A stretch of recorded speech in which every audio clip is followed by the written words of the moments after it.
नमस्कार, मी Dhanashree Patil, CEO Radio Welfare Foundation म्हणजेच rescuing every distressed Indian overseas. आज कालपासून मी विश्व मराठी संमेलनाला हजर आहे आणि गेली 4 वर्ष विश्व मराठी संमेलन आम्ही न चुकता अटेंड करतो। याचं कारण हेच आहे की विश्व मराठी संमेलन हे विदेशात राहणाऱ्या, आपल्या मातीपासून लांब राहणाऱ्या अशा मराठी लोकांसाठी एक चांगलं व्यासपीठ आहे, जिथे ते परत येऊन आपल्या मातीशी जोडले जातात, आवर्जून येतात। तर त्यामुळे आम्ही खूप आनंदाने त्यांचं स्वागत करण्यासाठी म्हणून इथे गेली 4 वर्ष येत आहोत। मुळातच माझी जी संस्था आहे ती Radio Welfare Foundation, rescuing every distressed Indian overseas.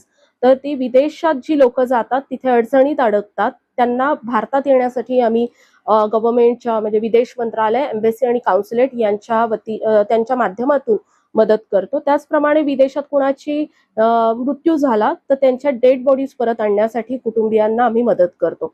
तर हा आमचा सगळा जो कामाचा जो स्वरूप आहे, आता सध्या 32 देशात आम्ही ऑफिशियली काम करतो। त्या व्यतिरिक्त ज्या कुठल्या देशातून आम्हाला फोन येतात तिथे आम्ही मदतीसाठी उभे असतो काउन्सिलेट आणि एम्बेसीच्या मदतीने।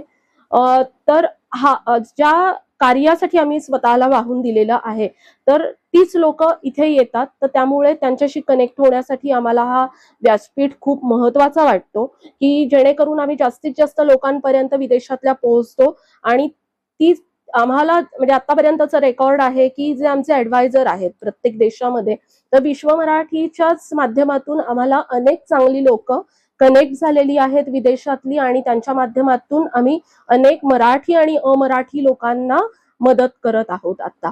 तर त्यामुळे विश्व मराठीचे जे आयोजक आहेत माननीय उदय सामंतजी साहेब, यांचे मी मनपूर्वक आभार मानते आणि पूर्ण संयोजक कमिटीचे आभार मानते की एक विदेशातील लोकांसाठी तुम्ही हा खूप चांगला मंच इथे उभा केलेला आहे।